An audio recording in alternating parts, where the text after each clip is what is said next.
자, 다음 이슈는 어제 국회에 있었던 모습. 추미애 장관이 국회 본회의장에 있었어요. 그리고 야당 의원들이 또 질의를 하고 응답이 왔는데 뭐라 그럴까요? 뭐 폭발했다고 할까요? 아니 또 설전이 벌어졌다고 할까요? 그런 모습이 좀 있었습니다. 보겠습니다. 자, 여기 제목이 어제 나온 발언으로 제목이 돼 있습니다.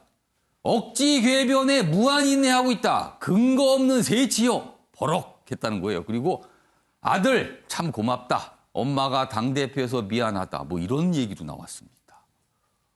자, 추미애 장관, 야당 의원들 고성 야유에 감사합니다 의원님 이렇게 비꼬기도 했다는 거야. 그러니까 어제 뭐 또 딸 의혹 제기하자 초선 의원이 뭐 이런 발언도 나왔답니다. 아유, 이거 보니까 이 글로만 봐도 이 험악한 분위기가 느껴집니다. 기사 하나 더 보겠습니다. 난 무한인내 중 야당은 궤변 책임져라 버럭. 어제 추미애 장관이 뭐 강하게 받아쳤다 이런 거죠. 아들 질문 계속 받자 새치혀 얘기가 나왔어요. 여기서 새치혀.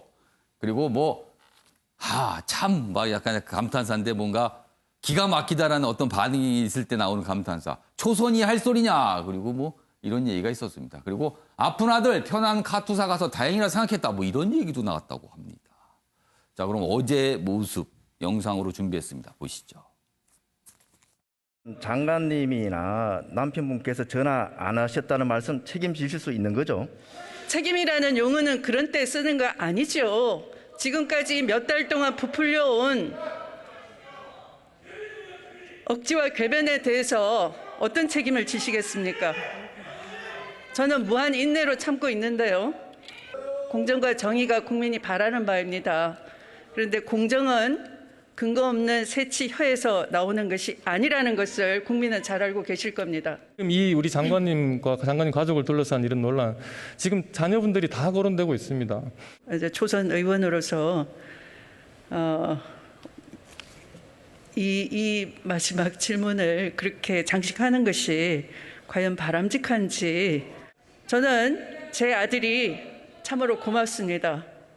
그냥 평범하게 잘 자라주고 엄마의 신분을 내색하지 않고 자기 길을 헤쳐나오고 있고, 그냥 아들에게 제가 공인이어서 또 당 대표여서 미안했고 지금도 미안하다라고 생각하고요. 자, 어제 많은 장면 중에서 일부만 저희가 준비해서 전해드렸습니다. 그 이외에도 설전으로 볼 수 있는 장면들이 많이 있었어요, 어제. 자, 다음 기사 하나 더 보겠습니다. 이 기사는 관점이 좀 다릅니다. 앞에 보셨던 기사고요. 추미애만 없다 끝났다. 그러니까 대정부 질문을 며칠 동안 했는데 그냥 추미애 장관 관련돼서 얘기만 나왔다는 거예요. 나흘간 대정부 질문 민생은 외면했다. 사실 확인보다 확증 편향 공세다. 이렇게 평가를 했습니다. 양당 주도권 싸움만 하다 결국은 그냥 끝났다. 그러니까 대정부 질문은 민생과 관련해서 국민의 대표로서 정부에 질문을 하고 정부에 따지는 거잖아요. 잘하고 있는 거 맞습니까? 이렇게 물어보면서 질책하는 건데 다른 주제는 뭐 거의 없고 이 사안 갖고만 그랬다는 겁니다. 지금 이 기사는 그렇게 좀 다루고 있습니다. 자, 이와 관련해서 어제 정세균 국무총리가 한 이야기가 있습니다. 확인해 보겠습니다. 현실에 전화한 거야 대한민국 국민 모두가 다 전화할 수 있는 것이니까. 원래 청탁이라고 하는 것은 은밀하게 하는 것이기 때문에 추미애 장관으로서는 매우 억울한 부분이 많이 있을 거다 이렇게 생각. 추미애 장관 문제에 대해서는 지금 벌써 며칠째입니까? 국민의힘은 시민단체가 아니고 제1야당 아닙니까? 이제는 여기서 좀 벗어나서 오늘이 마지막 날입니다. 자, 기사도 저희가 어떻게 보면 두 가지로 좀 대비될 수 있는 기사를 소개해 드렸어요. 그리고 영상도 좀 소개해 드렸는데 지금 사안을 보는 관점이 이렇게 갈라지고 있는 것 같아요. 추미애 장관은 왜 부인으로만 일관하고 있냐? 이렇게 따지는 관점이 하나가 있고요. 다른 관점은 아니 야당은 지금 대정부 질문 기간에 공세로만 왜 일관하고 있는가? 이렇게 또 물어보는 관점이 있습니다. 자, 김관옥 교수님하고 이종근 평론가 두 분께 질문을 드렸어요. 두 가지 관점 중에 어느 쪽에 좀 더 무게를 두시겠는지 그리고 그 이유는 무엇인지 제가 어려운 질문입니다. 선택을 좀 해달라고 질문을 드렸습니다. 먼저 김관학 교수님. 대정부 질문이 나흘간 있는데 예. 사실 야당이 해야 될 질문들이 굉장히 많거든요. 지금이 코로나 시국이고 예. 굉장히 사실 민생이 어렵습니다. 많은 분들이 코로나 때문에 뭐 중소상공인이라든가 자영업자들이라든가 근로자들 사실 직장을 잃고 뭐 이런 예. 것들을 챙겨야 되고 또 추경이 지금 준비되고 있잖아요. 그걸 추경을 면밀하게 또 심의하고 예. 또 결정하는 것도 의회의 하나의 어떤 의무거든요. 이제 그러한 부분들이 굉장히 사실은 실종됐다라는 표현을 할 수밖에 없는 상황인 것 같아요. 그런데 이제 우리가 또 아쉬운 거는 추미애 장관도 그저께만 해도 약간 로우키로 가는 것 같던데 어제 다시 또 목소리를 높이고 지금 사실 많은 국민들은 그런 어떤 논란 자체가 이런 시국에 맞지 않다고 보는 것이고 예. 그러면 이제 좀 본인이 뭔가를 얘기를 해야 되는 것 소명해야 될 건 빨리 소명하고 또 말도 좀 가려서 하고 그런데 이제 뭐 소설 쓰신 애부터 시작해가지고 예. 어제 얘기 뭐 이런 세치혀까지 나왔습니다. 세치혀까지 지금 나온 예. 거예요. 이런 장면은 사실 국민들에게 불편함을 주는 겁니다. 그래서 저는 지금 야권의 어떤 문제점이 굉장히 크다고는 생각을 하지만 추미애 예. 장관도 이런 상황에서는 예. 오히려 조금 더 겸허한 모습을 좀 보여주는 것도 국민에 대한 도리다 이렇게 생각을 하고 예. 지금 제일 중요한 거는 이 어떻게 보면 난국이거든요. 이거를 예. 극복하는 데서 여야가 힘을 합치라는 거거든요. 그런데 지금 추미애만 눈에 보이는 것은 예. 사실 굉장히 불편한 문제다라고 생각을 하는 거죠. 자, 이종근 평론가께서는 두 가지 관점 아까 제가 질문으로 섞어서 드렸는데 부인으로 일관한다. 공세로 일관한다. 두 가지 관점이 좀 충돌한 것 같아요. 네네. 어느 쪽에 무게를 두시겠어요? 당연히 부인으로 일관하는 것이 문제다라고 생각을 하는 게 왜냐하면 이겁니다. 저는 교수님하고 출발점은 똑같아요. 지금 예. 이 9월 국회의 대정부 질문은 예. 가장 중요한 게 9월 정기국회는 저깁니다. 예산 국회가 돼야 되고 또 추경 이번에 추경이 됐죠. 여러 가지 국정감사를 앞두고 있어서 전반 그러니까 국정 전반에 관한 질문이 나올 동안 있었어야 예. 됩니다. 그런데 그걸 못하고 추미애 장관한테 집중으로 질문한 게 야당의 공세 때문이냐가 아니라 바로 이것이 추미애 장관과 이 정부의 문제이다라는 거예요. 즉 제가 여론조사 하나만 말씀드릴게요. RN서치에서 추미애 장관을 사퇴해야 된다라는 게 55.7%인데 14에서 15일 동안 응답률 6.1%였고 표본오차 95%의 신뢰 수준 플러스 마이너스 3.1%의 그 여론조사입니다. 예, 예. 55.1%고 계속 해야 된다는 건 38%예요. 즉 가장 최근에 지금 여론조사입니다. 이 여론조사가 국민들한테 한 것.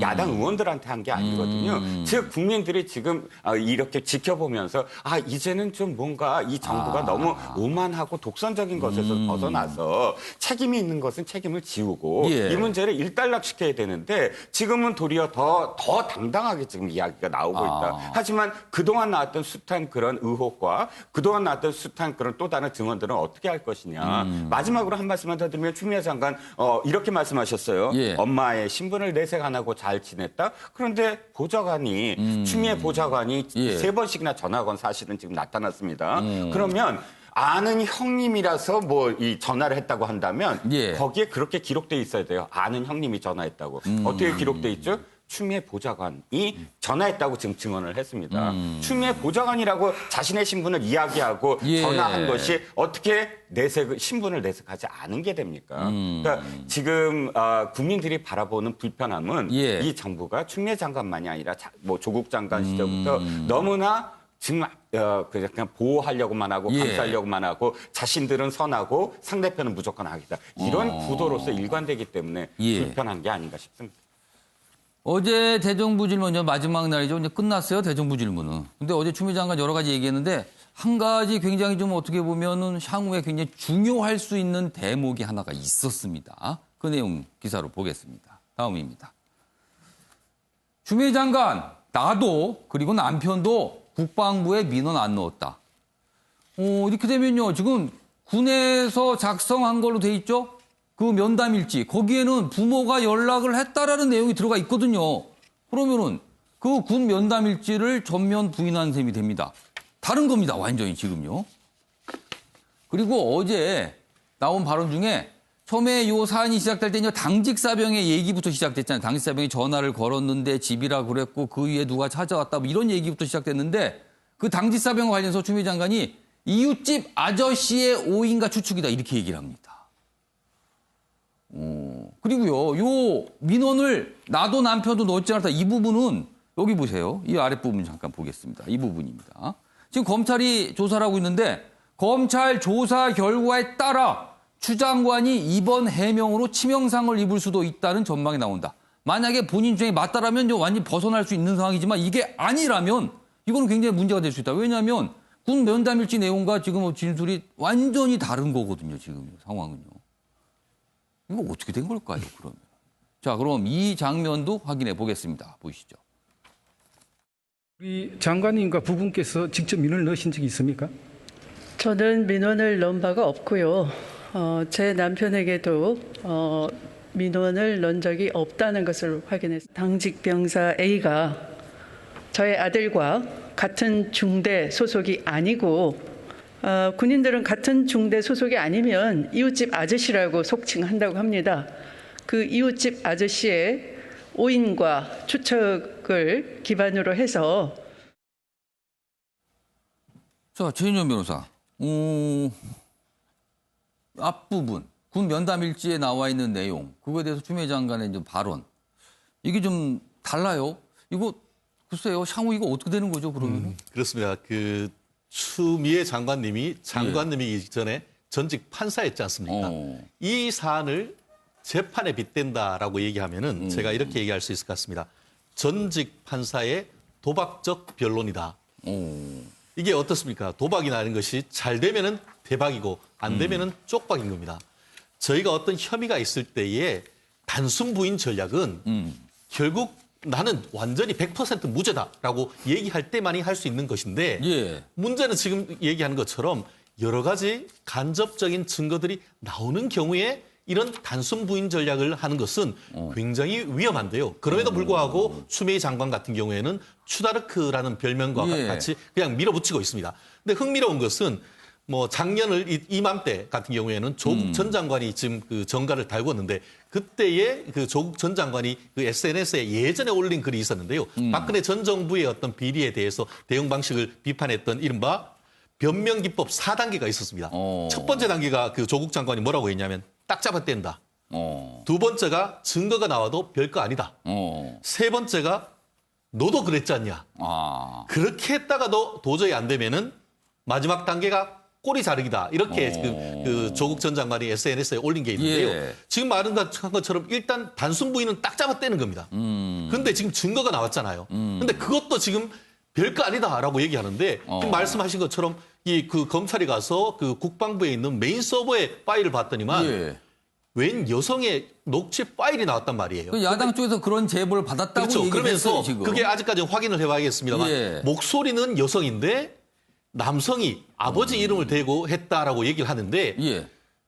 과학적 증거, 그것도 벌써 이제 2, 3년 전에 있던 증거가 뒤집힐 수는 없는 거 아니겠습니까? 예. 결국 그렇기 때문에 아까 지금 그 언론 같은 경우에도 예. 이것이 사실이라고 만약에 그와 같은 전화 있는 것이 사실이라고 밝혀질 경우에는 추미애 전 장관에게 치명적인 그 어떤 내상을 입힐 수 있다. 그러니까 지금 왜냐하면 뭔가 두 가지가 지금 같이 갈 수 없거든요. 그렇죠. 지금. 병립할 수가 없는 것이죠. 예. 그렇다고 한다고 하면은 추미애 전 장관, 현 장관으로서는 최대한 빨리 이 부분에 대해서 본인이 무고하다는 것을 밝히기 위해서라도 예. 빨리 이 사건에 대해서 검찰이 밝혀달라라는 정도는 얘기를 해야 되는 것이 아닌가 저는 생각합니다.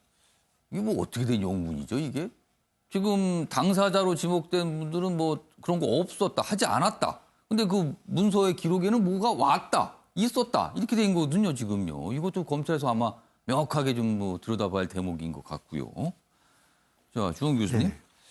추미애 장관이 어제 발언 중에 이제 당직 사병을 이웃집 아저씨 이렇게 거론을 좀 했어요. 이거 어떻게 보셨어요? 예, 저는 모든 발언들에 좀 부적절함이 있었지만 어제 추미애 장관 발언 중에 가장 선을 넘은 발언이 바로 이 발언이라고 생각합니다. 이웃집 아저씨 발언이. 예. 왜냐하면 이 당직 사병에 대한 이야기에서 이제 예. 추미애 장관을 엄호하려는 그 여당의 의원들이 이런 표현까지 사용하기도 했습니다. 뭐 당독범이다라는 예. 식으로. 예. 그래서 뭔가 지금 공익 제보를 하고 있는 예. 그런 어떤 민간인 국민에게 예. 지금 그런 어떤 단독범인이 뭐 의심이 뭐 저희가 의심된다느니 예. 그런 식으로 지금 공격하고 있었기 때문에 상당히 그 부분에 대해서만큼은 사실 국민들의 분위기가 좋지 않은 게 사실입니다. 예. 그러니까 100번 양보해서 새치현화 초선거 같은 그것도 부적절하지만 예. 그런 표현들은 사실 정쟁의 상황에서의 자기 방어라고 하더라도 지금 이 국민의 한 사람, 더욱이 이제 20대 남자들에게 가장 공정성을 요구할 수밖에 없는 예. 군인의 신분이었던 분의 지금 위치를 이웃집 아저씨라고 얘기한 것은 조금 깊게 들어가 보면은 검찰 개혁의 의지가 있으신지를 의심하게 돼요. 왜냐하면 검찰 개혁이라는 것 자체가 사실은 지금 코로나 상황에서 예. 민생과는 조금 동떨어진 주제일 수 있습니다. 그러려면 검찰 개혁에 대한 민심의 명분을 얻으려면은 예. 민심의 영립만큼은 건들지 말았어야 되는 부분이거든요. 그러니까 아무리 추미애 장관께서 뭔가 자신의 억울함이 있고 분노가 예. 있다 하더라도 하지 말아야 될 발언과 하셔야 될 발언이 있는데 어제 같은 경우에 이웃집 아저씨 발언은 저는 추미애 장관이 선을 넘은 발언이 명백하다고 보입니다. 좀 얘기가 어제 많이 나왔습니다. 여러 가지 표현도 참 많이 등장했고요. 그래서 오늘 뭐 언론들이 그런 부분에 대해서 뭐 다루고 있고 지적도 하고 있고 그리고 또 야당의 공세가 좀 너무 오래가고 지나친 거 아니야 또 이렇게 지적하는 또 언론도 있고 그럽니다.